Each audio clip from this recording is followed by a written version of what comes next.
L'essence de contrebande, communément appelée Payo, a encore fait des dégâts le week-end écoulé au Bénin. Samedi 23 septembre, un entrepôt à Sémécraqué a consumé avec des dégâts humains et matériels colossaux. Et on en parle dans l'actu décalé de ce jour. On se pose la question, n'est-il pas temps d'arrêter la saignée? N'est-il pas temps d'arrêter ce commerce de l'essence de contrebande au Bénin? Vos réactions sont attendues au 96 76 68 68. Bien avant que d'ouvrir l'antenne, faisons le point avec Laurent Roland Toniquez. Laurent, on revient donc sur ce drame survenu à Sémécraqué le week-end écoulé. Qu'est-ce qu'on sait des circonstances du drame? Bon, je crois qu'on a suivi beaucoup de témoignages. Déjà, le bilan, c'est qu'on est en train d'apprendre qu'il y a autour de 35 décès déjà, personnes décédées sur le lieu du drame. Et il paraît qu'un moteur serait en marche au moment des faits, que c'est ça qui aurait déclenché.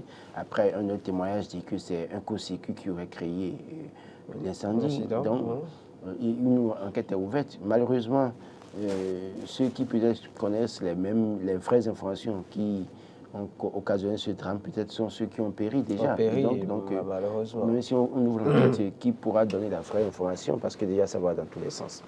Ce qu'il faut dire, je pars d'une interview que j'ai suivie, notamment l'interview du ministre des Finances, qui dit que depuis l'année passée, le gouvernement a commandé des mini-stations pour essayer de moderniser cette activité.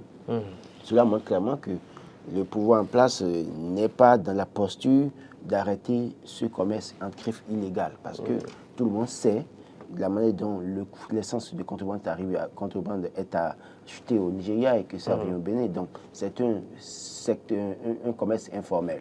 Et donc, si le gouvernement en vient à dire que les mini-stations seront installées, ça veut dire que il y a matière à, en tout cas, selon la vision du gouvernement, c'est que cette activité peut continuer dans le temps.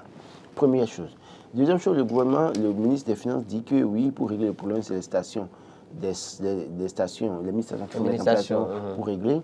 Mais je voulais lui rappeler que ce dont on parle ici, c'est un entrepôt qui a brûlé. Il s'agit de l'entreposage des bidons d'essence. Ce n'est plus les stations qui posent le problème, mais les mini-stations qu'on mettra en place qui posent le problème, mais la manière dont on stocke le produit. Vous savez, vous allez au Carrefour Biosensi, par exemple, il y a un entrepôt là qui appartient à un conseiller communal de Soava. Il est connu, d'accord? Et c'est là depuis des années. Et il y a échange de marchandises à ce niveau.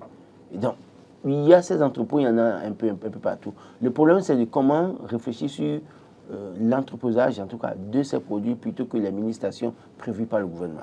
Et alors, quand on suit un peu les interventions des personnes qui sont dans la localité, c'est qu'à un moment donné, quelqu'un est allé jusqu'à dire que c'est une seule personne qui a voulu manger lui seul, n'est pas partagé, parce qu'une dame a dit qu'il y avait au moins 3 ou 4 entrepôts dans la zone, mais finalement, parce que c'est une seule personne qui veut contrôler, on a tout centralisé à un seul endroit.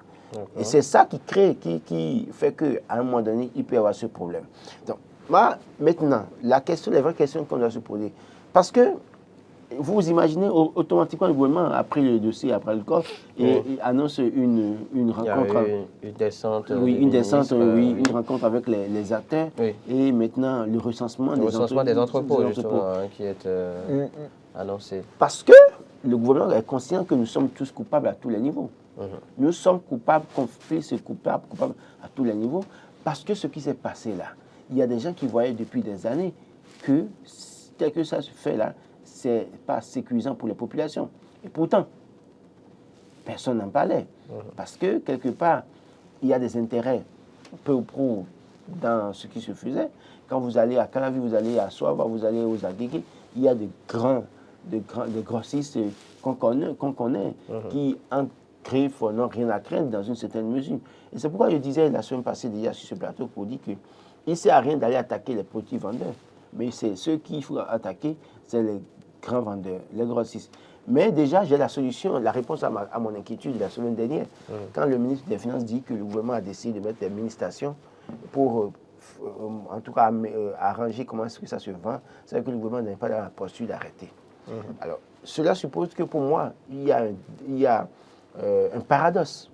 Parce que le même gouvernement qui encourage à implanter des stations pour que les gens vendent les produits pétroliers ne peut pas dire, parce que en tout cas, si on avait la possibilité, on aurait pu jouer ce que le ministre des Finances a dit.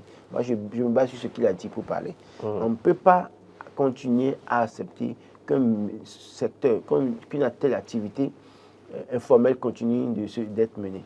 Si on fait les mini-stations, est-ce que c'est pour arrêter l'acheminement des produits de contrebande ou bien c'est les grandes stations qui vont pouvoir, les mini-stations qui sont en train d'installer?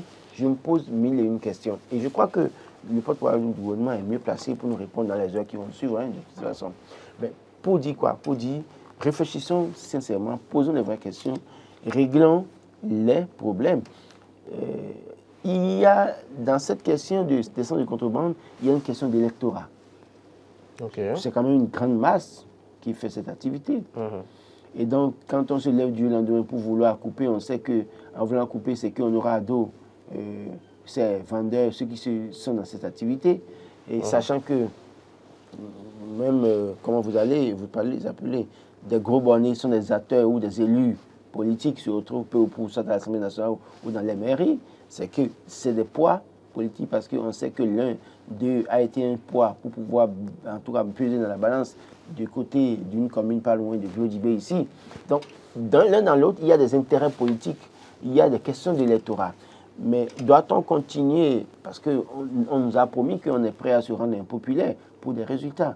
Donc, travaillons à nous rendre impopulaires en réglant les véritables problèmes parce que, au-delà de tout, qu'on ne le veuille pas, quelle qu'en soit la manière dont on le fera, en recensant les entrepôts, en disant que oui, il faut délocaliser, il faut faire ci, il y aura toujours des cas d'incendie parce que c'est de l'essence manipulée.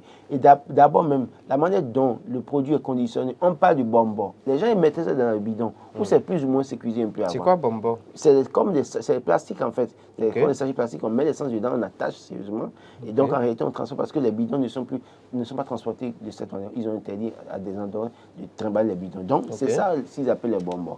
Et d'ailleurs même, je crois que les acteurs m'ont expliqué. C'est comme des trucs plastiques, des sachets, et on met l'essence dedans, on attache.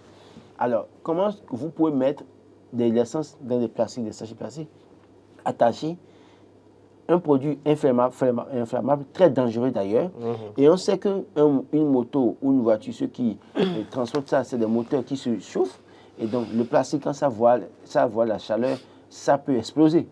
Ça peut exploser. Mais malgré ça, c'est des responsables qui ont vu.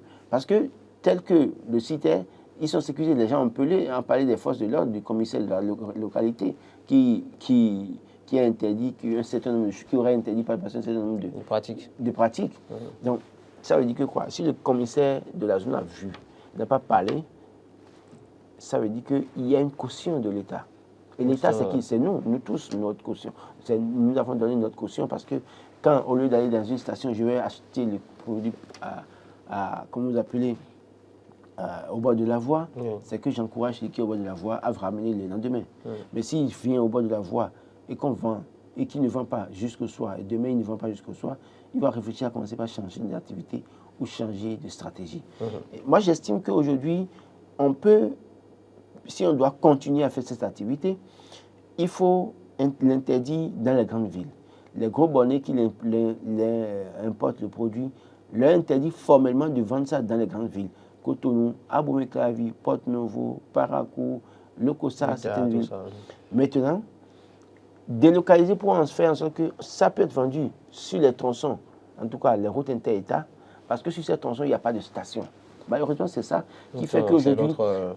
L'autre pan de la question. Voilà, parce que quand on dit oui, il faut arrêter le paillot aujourd'hui, d'accord, on arrêtera, mais si on arrête, comment est-ce que... Il y a des zones dans lesquelles il n'y a pas de station-service. Voilà, vous quittez Cotonou, même si vous faites le plein, à un moment donné, après Boycon, à un moment donné, vous devez avoir besoin de compléter. Mais voilà qu'entre Boycon et Dassa, il n'y a pas de station au bord de la voie. Vous allez à 7 heures, vous n'avez pas de station. Donc, quand vous quittez même Cotonou pour aller à Boycon, à partir de Renvi, il n'y a pratiquement plus de station au bord de la voie. Donc, c'est difficile. On peut accepter cette commercialisation peut-être dans ces milieux-là, encore que ces milieux ne sont pas beaucoup. Vous imaginez, heureusement que l'entrepôt, c'est juste ceux qui sont sur l'entrepôt, sur le site de l'entrepôt qui ont brûlé. C'est-à-dire, ça aurait été dans un milieu comme à Bon-Clavier où les gens font l'entrepôt au milieu de la population. Voilà. Imaginez ce qui va se passer. Beaucoup de maisons font partie, beaucoup de décès. On serait là encore à crier encore. Donc j'estime que si on doit continuer cette activité, faire en sorte que ce soit délocalisé vers des régions un peu éloignées de Cotonou, où les gens n'ont pas de station, jusqu'au moment où on a des stations dans ce milieu. Moi, j'estime fondamentalement que réfléchissons, sur Boni a peut-être même jusqu'à proposer aux grossistes de se mettre en groupement. Et de créer des stations. Et d'être actionné de ces stations-là. Je pense qu'on est plus ou moins encore sur ce schéma. Oui, c'est le schéma. Oui, on a suivi le ministre des Finances, oui. Même si aujourd'hui, il convient donc de se poser clairement la question qu'on se pose, voilà, est-ce qu'il n'est pas temps d'arrêter pour de bon le commerce donc, du paillon en République du Bénin? On ne saurait arrêter comme ça. C'est délicat, c'est délicat pour le moment. Une autre liaison qu'on ne saurait s'empêcher de faire, et d'ailleurs, le quotidien, le matinal, eh bien, le fait également. Un lien avec les prédictions du TOFA quand même, Laurent Roland-Tonenkes. C'est vrai que moi, je n'ai pas voulu faire le lien avec le TOFA. Vous savez, eux, ils ont prédit la catastrophe pour le pays. Malheureusement, pour eux, parce qu'ils l'ont dit, on a eu un incendie avec Baobab, on a eu un incendie par le passé, après on a eu l'inondation, et puis après on est en train d'assister à un autre incendie qui a fait périr 35 personnes. Pas même de 2 bébés. Si ce qui se passe, si en réalité c'est lié à leur TOFA là, et qu'ils sont heureux de voir ça. Leur TOFA. Oui, d'accord, oui, c'est normal. Chacun est un pasteur. Oui, mais non, pardon, c'est pas... Pasteur déjà. Non, écoutez, c'est même pas fait de pasteur, aspirant pasteur. Je vous explique. Nous sommes tous béninois, nous sommes tous nés dedans. C'est ça. Mais si vous devez utiliser ce que nous savons tous dans ce pays pour prédire l'hécatombe dans votre propre pays, alors que vous savez très bien que vous pouvez, entre-temps, parce que le Tolegba ne demande pas un bœuf, hein, le Dan ne demande pas une girafe ou bien un éléphant. On sait tous, j'ai grandi à l'Alada, je suis aux regrets de leur dire ce matin que je suis né du fils d'Alada, grandi à l'Alada, je sais comment ça se passe, comment les sacrifices se font. Je sais qu'au-delà de tout, il y a parfois de la surenchère. Si ce n'est pas la surenchère, si c'est pour conjurer ce sort, avec ce que moi je connais, ils auraient pu le faire. Maintenant, s'ils n'ont pas voulu le faire parce qu'ils ont voulu que les politiques s'invitent dans le débat pour profiter pour faire de la surenchère, ça fait le problème. Mais s'ils sont fiers de ce que les gens meurent comme ça, et que parce que eux, ça leur donne le poids ou le pouvoir de dire oui, nous avons fait un TOFA et que voilà, on n'a pas respecté, voilà les conséquences, vous aurez bien. Moi, je crois qu'à leur place, j'aurais honte et je m'enferme dans la chambre, je ne sors plus parce que c'est une honte pour moi. Si je fais une prévision une vision sur mon pays, je dois pouvoir me donner les moyens de régler le problème. C'est-à-dire qu'en tant que chrétien, si je rêve de quelque chose, il est arrivé dans ce pays où j'ai rêvé, où j'ai eu des informations sur des personnalités de ce pays. Je n'ai pas hésité à aller appeler des proches de ces personnalités politiques pour leur dire voilà ce qui se passe. Je ne pourrais pas citer leur nom, mais ils le savent. Ils le savent. Je suis allé les voir pour dire voilà ce qui va se passer. Faites attention. Et dans la suite, ils ont vu ce qui s'est passé. Ils m'ont appelé après pour dire mais tu avais raison. Donc, pour vous dire quoi, le TOFA, si vous le faites, et que vous êtes incapable de faire les sacrifices, parce que ce que vous faites demande des sacrifices. Il ne sert à rien de le faire. Et que ça doit continuer. Comment ça? Les gens, voilà. Et comment ça, il en a quand. Donc, pourquoi Mikakan? Pourquoi c'est ça? C'est quoi en fait, je dis. Si tant est que c'est de cela qu'il s'agit. Si c'est ça, voilà. je ne dis pas que c'est ça. Voilà. Je ne fais pas si c'est ça qui conduit de faire ça, je vous en prie. La clique, en tout cas, excusez beaucoup, on va faire attention. Le groupe de TOFA, je vous en prie, faites les choses autrement pour sauver vos compatriotes. En tout cas, place à Dieu, nous autres, nous ne nous retrouverons pas dans ça. Et je prie que Dieu sauve davantage le Bénin, protège davantage le Bénin. Si vous devez faire des consultations pour nous annoncer la catastrophe, je prie que Dieu maintenant fasse parler, Dieu intervienne pour les Béninois.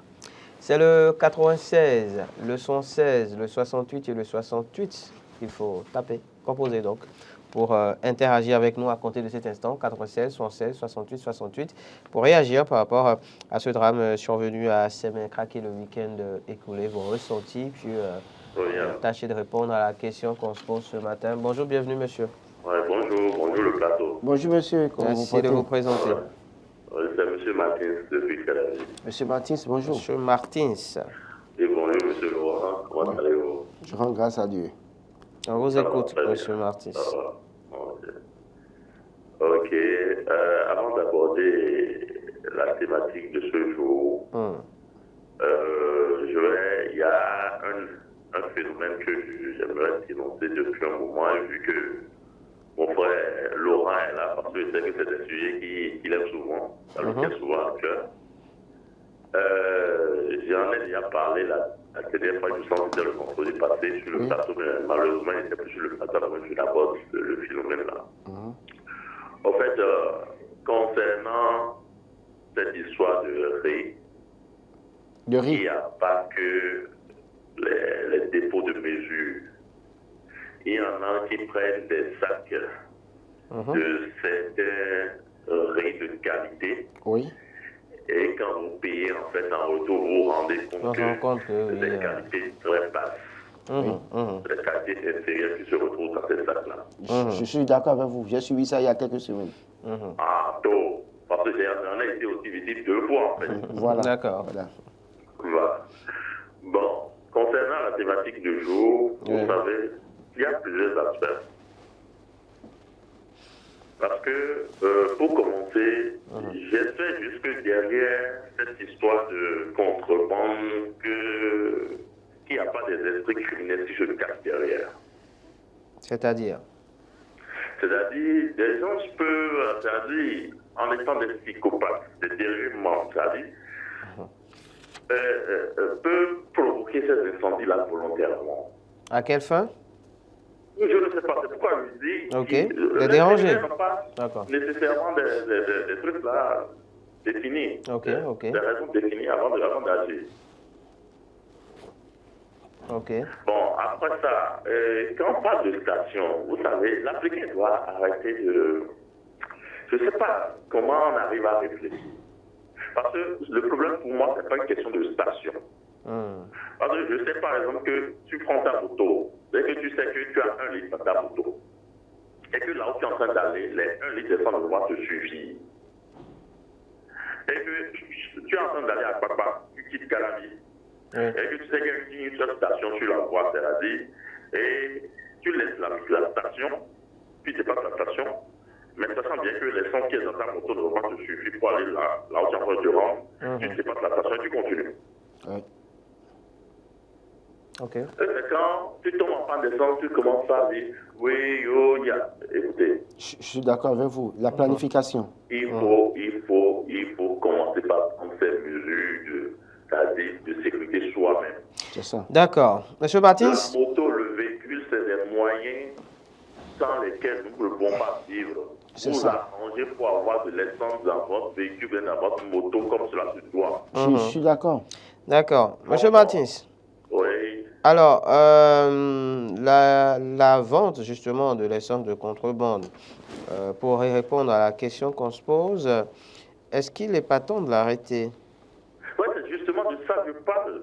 Okay. Il est temps de l'arrêter parce que d'ailleurs, l'une des raisons pour lesquelles j'ai abordé d'abord l'aspect du fait qu'il n'y a pas des esprits criminels qui se cachent. Parce que le Nigeria qui est la base, en fait, le Nigeria qui est la base de ce qu'on met.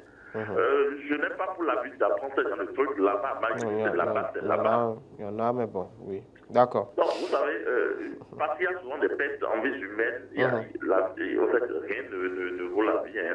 C'est ça. Il faut qu'on arrête. Merci beaucoup. Voir des confrères brûlés, c'est-à-dire. Oui, les compatriotes, ça fait mal. D'accord. Mais mourir dans ces conditions. De cette manière. Vraiment. Je crois que ce Merci beaucoup. Bonne suite de journée à vous. Ce que dit M. Martin, c'est que quand vous voulez aller à Abomey et que vous savez qu'il n'y a pas de station, il faut prévoir.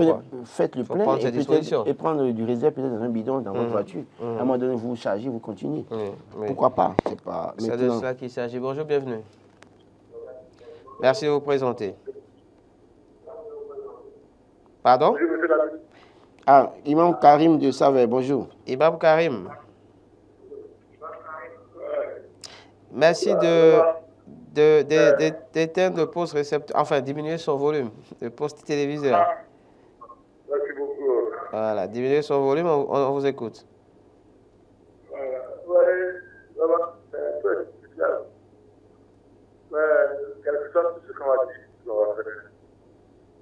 C'est-à-dire, moi, je dis, je répète. Ça ne peut rien toujours à nous. Parce que les gens souffrent. Il y a beaucoup qui vont aller. Donc, comme on dit, on ne peut jamais de casser les deux. Je ne le souhaite pas, ce n'est pas mon souhait. Oui, ça fait beaucoup, 35 personnes. Alors, je vous dis que tout récemment, je suis le savais, mais je vais un peu ouvrir le secret.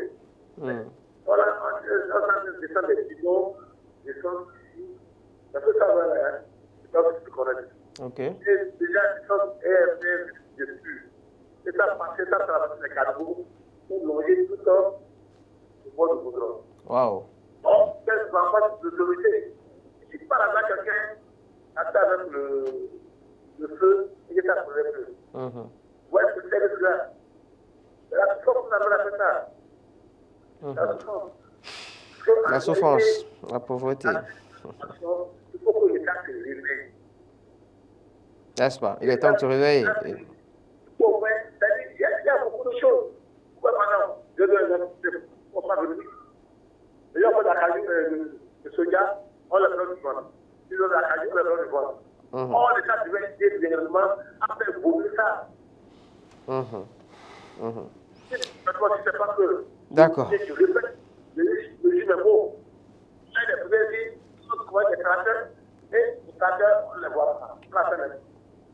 Si les gens, par exemple, aidaient les gens à voir des tracteurs, à faire des roules, à faire des champs, vous pensez que les gens seraient avec ce truc-là. D'accord. Merci, Imam Karim de Savel, Imam Karim, qui estime qu'il est temps de se réveiller. Oui, il y a la pauvreté, il y a la précarité aussi. Il faut revoir aussi les autres secteurs d'activité. Si on commence par réorganiser les autres secteurs d'activité, les gens peuvent facilement laisser... Justement, se reconvertir, parce que c'est également de cela qu'il s'agit, la reconversion de toutes ces personnes. Je pense qu'il y a eu un recensement dernièrement qui donne à savoir qu'il y a 54 000 personnes, si je ne m'abuse, qui s'adonnent à l'exercice de la vente de l'essence de... C'est plus que ça. De contrebande. Si je prends Clavissol, déjà, je peux imaginer le nombre. Et aller dans toutes les communes, il y en a. 96, 76, 68, 68, on va prendre peut-être un tout dernier intervenant. Bonjour, bienvenue. Oui, bonjour le plateau. Merci de vous présenter. Monsieur Adéodou. Michel, c'est Adéodou de Porte-Nouveau. Monsieur Michel Adéodou, on vous écoute. D'accord, j'ai une pieuse pensée pour les familles des brûlés. D'accord, donc pour abonder dans le sujet, je pense que le gouvernement de son Excellence Patrice Talon est un gouvernement audacieux et courageux. Donc, je pense que c'est peut-être lui qui peut arrêter la CAE du fait du commerce de l'essence relative. Parce que, selon moi, l'une des plus grandes portes par lesquelles il peut sortir et se faire célébrer en 2026, c'est d'arrêter ce commerce-ci. Parce que trop c'en est trop. Donc, vous arrivez à Lomé tout près ici. Moi, j'ai été à Lomé depuis une dizaine d'années. Mais vous ne verrez pas ça au bord des voies. Il faut demander à nos transporteurs, à nos chauffeurs, et le bidon de 1,5 litre de Posotomé là, si on te voit ça dans ton véhicule, et tu auras des poursuites, tu seras poursuivi. Vous voyez. Donc, même tout ce qui ne fait pas du bien, normalement, doit être interdit. Vous voyez, j'étais en Tunisie la fois passée, j'avais besoin de prendre une bière, mais l'alcool ne se vend pas dans le pays. Sauf que tu vas prendre un taxi de peut-être 4 000, 5 000 aller-retour pour aller t'offrir une petite bouteille de bière quelque part. Vous voyez, donc j'implore la clémence de notre président d'arrêter ça, parce que nous sommes je suis client à ceux qui vendent au bord des routes, des voies là. Moi, j'en prends, mais on leur pose des questions. le gouvernement prend de l'argent, il prend des taxes avec ceux-là. Vous voyez, c'est comme l'a dit mon cher Laurent tout à l'heure. Il y a des visées électorales. N'est-ce pas? Donc, merci. Il faut s'en dépasser de tout ça et supprimer ce commerce. Merci beaucoup, monsieur Michel Adéoudou de Porto Novo. Je précise donc que oui, il y a eu un recensement donc fait par le gouvernement qui donne à savoir qu'il y a 54 000 personnes, ce sont les chiffres officiels en tout cas, qui pratiquent cette activité. Et il y a une reconversion justement en cours à travers le programme Arche Formation. Et selon donc les informations, 5 000 personnes se sont déjà reconverties au métier du textile, par exemple, au niveau de la zone industrielle de Golo, Djigbe, Laurent Roland Tonenkes, en mode fin. Non, je crois qu'il faut attendre maintenant les conclusions de la rencontre entre le gouvernement et les acteurs. Voilà. Du secteur produits pétroliers. Les enquêtes judiciaires aussi. Voilà, pour voir. Et je crois qu'on reviendra opiner là-dessus. Notamment pour rapidement parler du riz. Je crois qu'aujourd'hui, les gens vendent du riz ordinaire dans les sacs de riz parfumé. Vous achetez et puis après, vous constatez que c'est du riz de mauvaise qualité. De très mauvaise qualité. Donc, je crois que j'en ai également fait l'expérience. Voilà. Merci. Merci. C'était l'actu décalé du jour. Une fois de plus, on réitère nos condoléances à toutes les familles éplorées. Bonne suite de journée au peuple béninois de manière générale. Bonne suite de journée à chacun et à tous.